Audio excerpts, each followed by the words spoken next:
Today I'm gonna talk to y'all about sports. Now, what people don't know about sports is you got to go back to the history of sports. We got a lot of sports fanatics out there, people that it's so crazy because I be in the locker room, you know what I mean, and I be talking, locker room is like the barber shop for men, you know what I'm saying. We in there talking. A lot of times the conversation is about sports, so I'm in there and changing, fixing my face up, putting my shirt on and deodorant on and everything. Everybody be talking, know a little bit about sports, football, basketball, baseball, golf, and all that. But jokers be in there quoting stats and statistics like they was mathematicians, man. I mean, they know rousters, they know what happened 5 years ago with their team, they know what people doing in the off season, they know about injuries, they know how much time it takes to recover.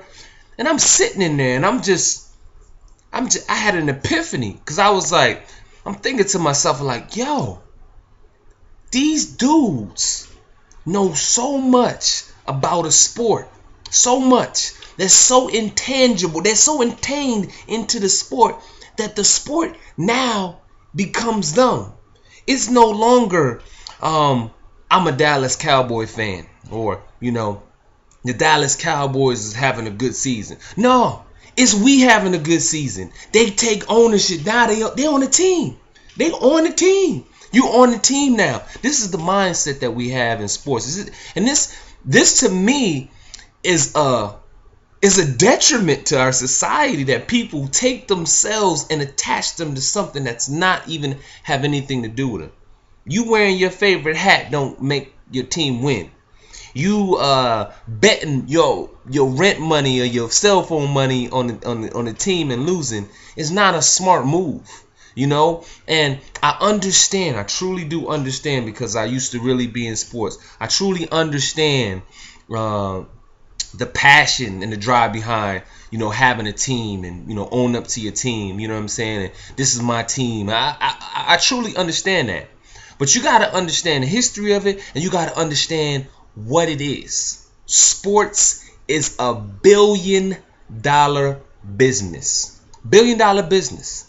Billion-dollar business. Now, for you to be a sports fan, you have to understand the history of sports and where sports came from to where it is today. So I'm going to give you a little history lesson on sports in general. So, around the early 1900s, a lot of sports was getting invented for leisure, playtime. Kids play sports. That's what sports was. Sports was something that you done, recess, at recess time, something, to pass the time along, when you growing up, you're a kid and you studying, doing schoolwork. It's something to pass the time. Sports wasn't put in stadiums and doing all that yet. It was at the root. So then after the 1920s, when the Great Depression came and a lot of people was out on their luck, they came up with this concept that they could make money off of sports. And they had this idea that when the 30s hit, that if we make stadiums, we build stadiums, people will actually come watch people play these sports. And of course, a lot of the skeptics thought they was crazy. There's no way you're gonna be able to sell this. You're never gonna fill a whole stadium with a whole bunch of people to come here and give you money to come watch people play quote unquote games. But sure, they far from the truth, because the reality is, over time, people started doing this. Sports became something that was seen as very attractive and entertaining. So people would come to the stadiums and watch the sporting events, thus creating revenue, money. So understand where sports was originally for: play, fun, and then understand where sports entered into what the system is today. It was all about money. The root of sports is money. So if the root of sports is money, then sports industry is a business. So when you say, my team gonna win, my team gonna, it has nothing to do with your team's capability of winning. It has nothing to do with your team's roster. This is a business. The business thrives on business transactions. So this is why I say that.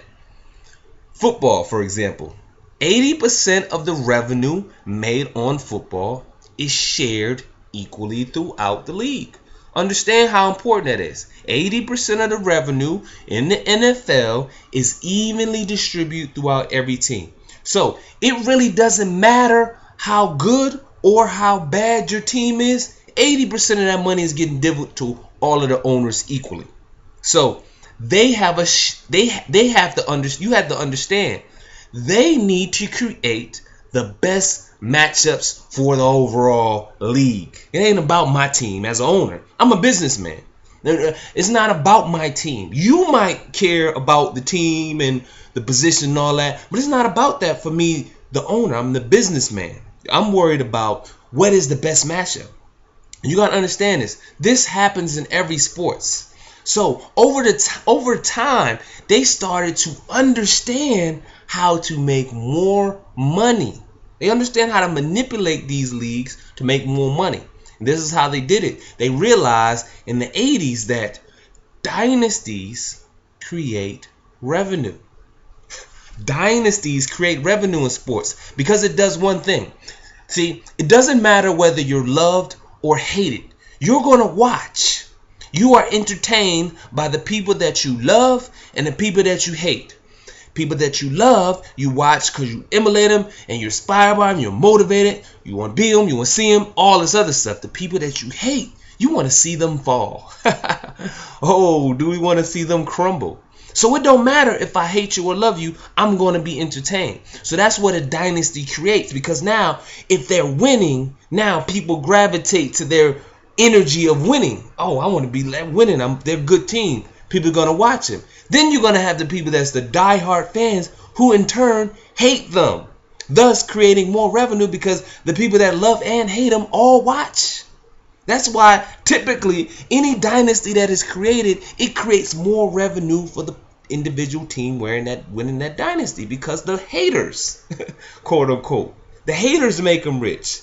The reason the Cowboys is the most profitable football team is because of how many people hate them.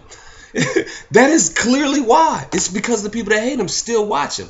So understand that this is a business. Understand that it's a business. And if you're tying yourself so focused on a business that you attach yourself to and say, we gonna win, and you ain't getting anything out of that business, think about how much time you waste. Think about how much energy you waste on statistics that were not even relevant to the outcome, because the outcome is about business. It ain't about who better. It ain't about your team should win. Yeah, your team should win, but your team is not going to win unless it's in the betterment of the league. Understand this. Don't sit here and be pissed off on Monday, Tuesday, or Friday after your team lose a game. It just really ain't that serious.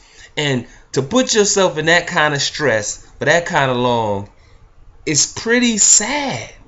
And you know, I understand it's your team, and I understand it. I really do understand this, but understand how much time and energy you are wasted on someone else's business. I mean, this would be an irrational thought if you did this to another company like Walmart. You know, when you talk about, yeah, we doing this and that, you talking about Walmart. That, you ain't getting nothing what Walmart doing.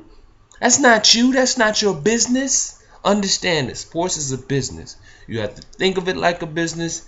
You have to look at it like a business. You got to understand that it's a business, and not put yourself into these emotional stress of the high and lows for these leagues that are all fixed to fit the best interest of the industry. That's just the way it is. It's always going to be this way in every sports. There's going to be somebody that dominates or some team that dominates because they realize somewhere along the lines after this short period of industrializing the sports industry that dynasties actually is what creates revenue and increases it. So they understand it. So this is going to be something that's going to be used forever. It's going to be dynasties forever. People are going to win back-to-backs. You know, this is going to happen. It's a part of the process. Understand that. Get it. And see the hat? I don't sweat it, though. Team lose, who cares? You know what I'm saying? Move on with your life. It's more important things to do with your life.